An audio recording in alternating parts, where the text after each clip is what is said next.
பக்கிரிக்கிட்டயே இவரு திரும்பி வந்துட்டாரு.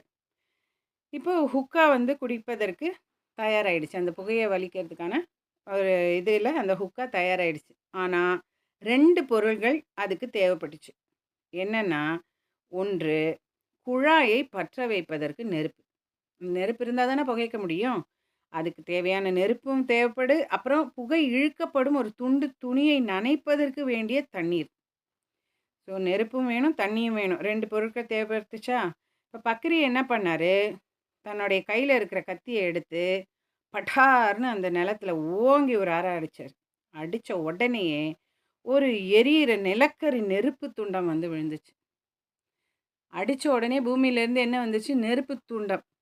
அங்க சும்மா சாதாரணமா தானே இருந்தது. அங்க இருந்து எப்படி நெருப்பு துண்டம் வந்தது? ஆனா வந்துச்சு.